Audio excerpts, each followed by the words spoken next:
Here we are in the future. Or actually, no, we're not. But we're talking about the future. Are we talking about the future? Or are we talking about now? I think we're talking about now. That's true. But now and the future. And also the past. Ooh. I mean, we had to do an episode on artificial intelligence coming out of the metaverse and all these advances that we're seeing brands leverage. And I think what's so interesting about artificial intelligence is, to your point, is it's looking in the past, looking at today, and looking into the not-so-distant future, and what these major claims about what artificial intelligence is here to do for us, and how much that's actually backed up in fact, right? Right.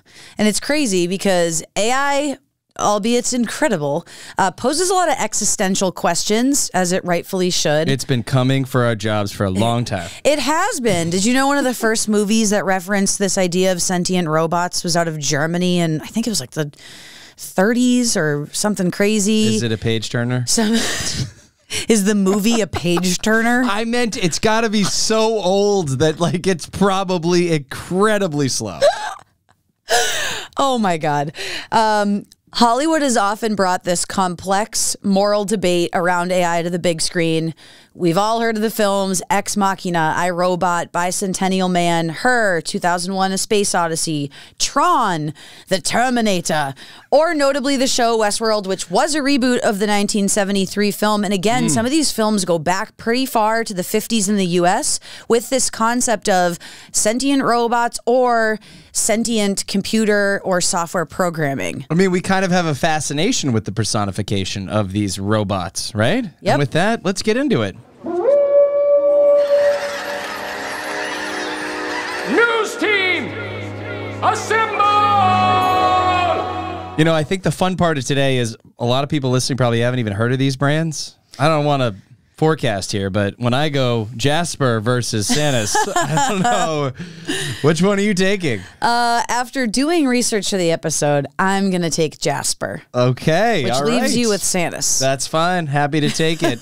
And all the challenges associated with What are those challenges, Thomas? We'll get to that soon. Why don't you tell us about Jasper? What is it? What does it do? Who is it? Yeah, Maybe. great question. Jasper is a very popular AI-powered content marketing writing tool. It generates marketing copy on its own, plagiarism-free, completely original. You own it. It can write technical blogs, social copy. There's been speculation that it could probably even write a book, which is pretty nuts. Jasper touts that it creates keyword-rich copy to improve SEO ranking, so it is strategic for content marketing purposes. On their website, they tout, who is Jasper? Artificial intelligence trained to write original creative content. We consulted the world's best SEO and direct response marketing experts to teach Jasper how to write blog articles, social media posts, website copy, and more.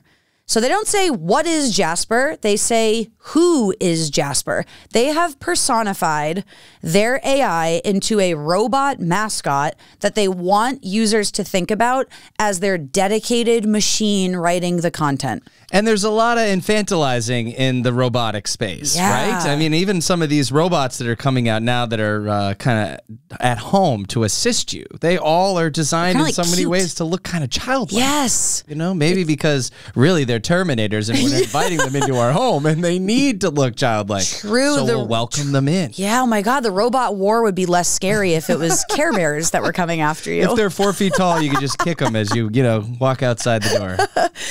It's interesting because one of the things that I found in researching this tool that I'm very interested in actually testing its viability for writing strong copy, being a writer myself, you can select it to write in voices, which for those who might know me who listen to this know I'm a huge fan of Hulk Hogan. You can select to write copy in a personal brand's tone. See, I love that. I also love the fact that you said that this tool does not necessarily, I shouldn't say this tool, that Jasper does not in any way steal copy from anybody else. No plagiarism.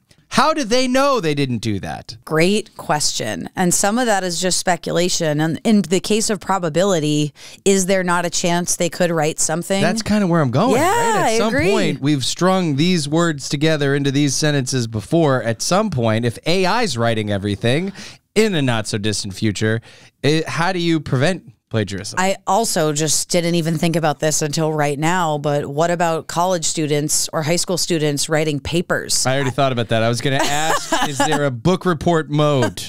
Spark Notes. Asking for a friend. Why are you taking Sanas? Sanas is a really interesting technology and one that is making ripples in the VC world. They actually, from a funding standpoint, had the largest Series A round in history for a speech technology. What do? The way Sanas describes what they do, they're the world's first real-time accent translation technology company, right? And at the end of the day, kind of thinking about that seamless communication, messaging on their website, they're breaking barriers. Sound local from anywhere. Make your voice heard. Technology to build human connection. But their critics are saying, what are you doing? You're basically whitewashing the conversation. Let me play a clip. Palo Alto startup Sanas says it's using artificial intelligence to make calls to call center representatives easier to understand. And to get the conversation away from how we speak to what we say. But I think it's very problematic. The blowback has been quick and brutal. Some critics saying Sanas is taking voices rich with accents and cultures. I'm so sorry about the mix-up. And making them sound more white. This does not counteract the bias. It feeds into it. And I mean, that's a very compelling point, right? At the end of the day, if we're trying to make someone sound different than they sound, is that wrong? It's a really important conversation to have as technology like this emerges with the capability to create a more connected world. Is how do you ensure we can still retain and respect those cultures across a different medium? I mean, their CEO is not white, and he talks about this being, you know, kind of ridiculous that this is a claim.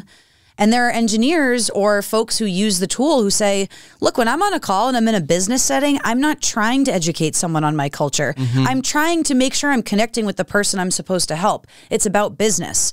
I think that to take a look at this another way, right? Businesses for a long time have been adapting their message to the audience. If you run a commercial and you're working on a commercial that's going to run in the United States, East Coast, West Coast, you might even conditionally change who the voiceover is depending on the audience. So this technology in some ways is allowing the person that is providing the service to sound and connect more within that local audience. So there could be really interesting applications for this if you start thinking about it from a marketing lens. I don't know about a customer service standpoint.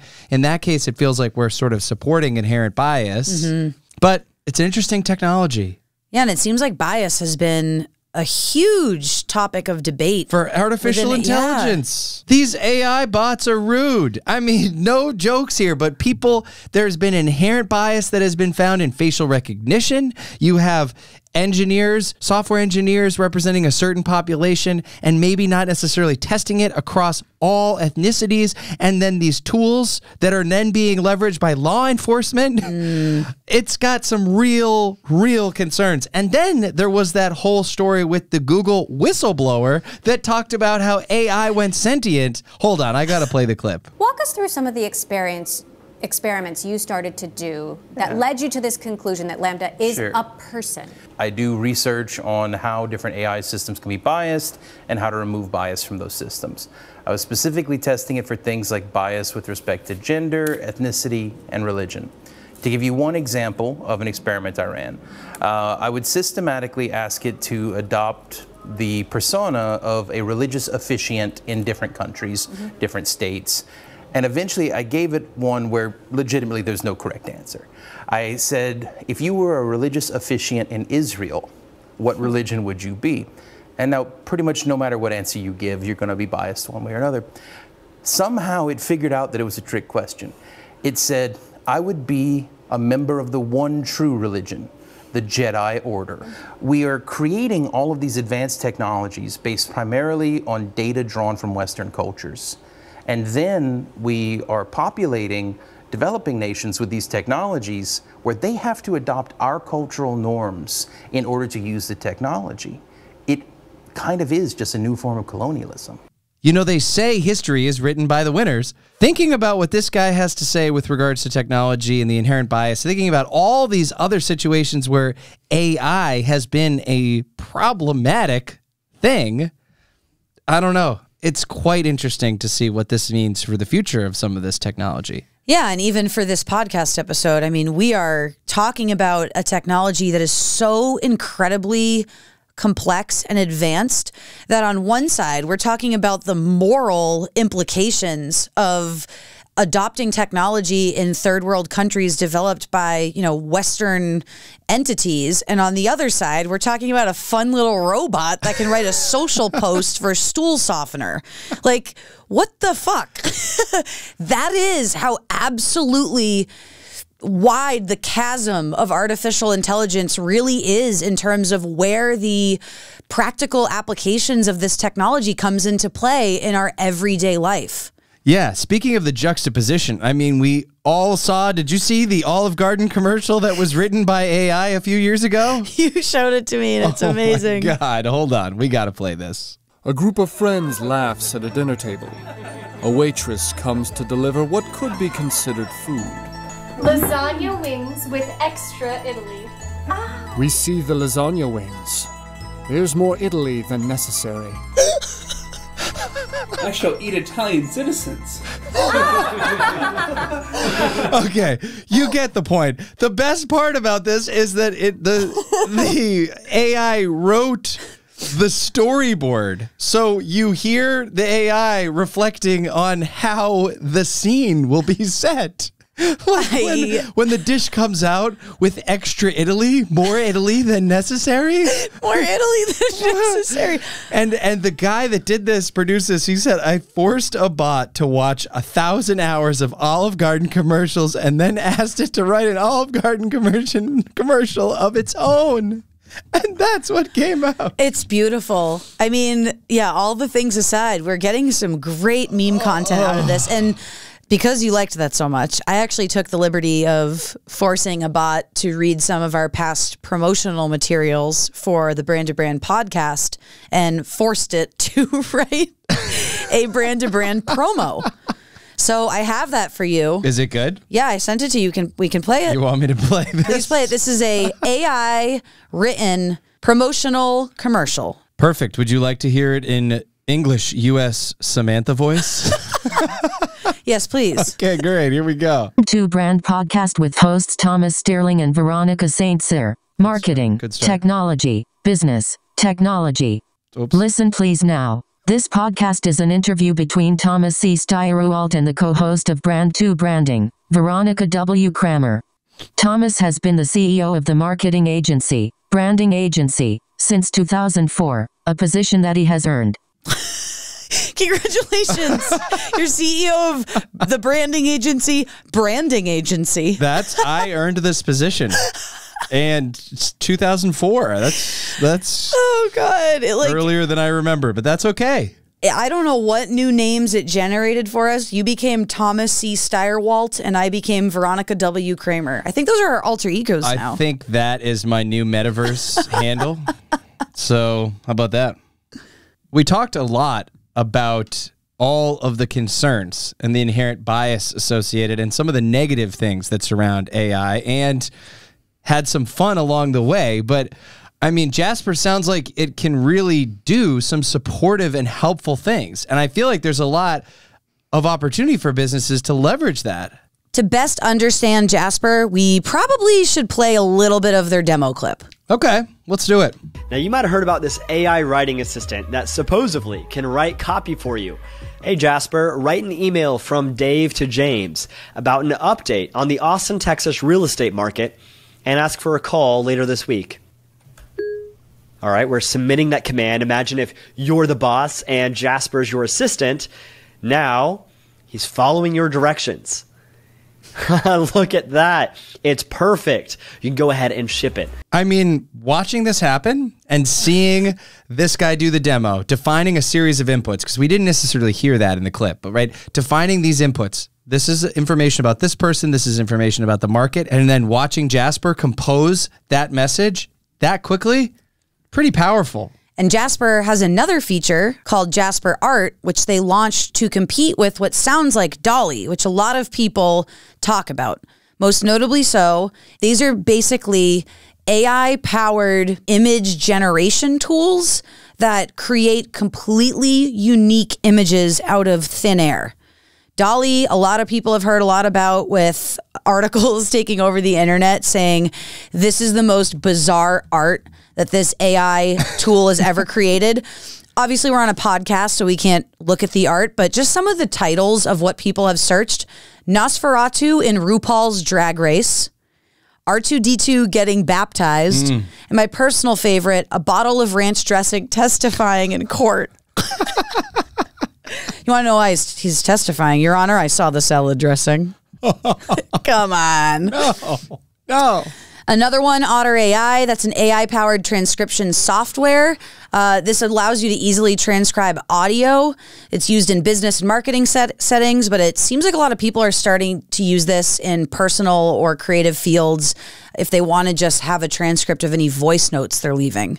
Yeah, very it interesting. kind of lets you. I mean, some of us people say, "Oh, I get the best inspiration in the shower or as I'm walking or whatnot." I'm not saying bring Otter AI into the shower with you. I'm just saying sometimes there's a free-form creative bug that gets in the way between you and the keyboard, and if you can just talk to something and it can transcribe it for you, I mean, that's really helpful. Imagine having a meeting with somebody and not writing anything down, but having a transcript of the session. That might let you be your best self in the meeting and not let you feel beholden to this silly keyboard. That is a great point. And another popular tool that a lot of businesses are using now, it's called Grammarly. You may have seen ads for it. It's all over the map. People are using it for all sorts of things. It's a great tool, and it's a tool that actually some of these other tools recommend you using as a secondary because AI is not perfect yet.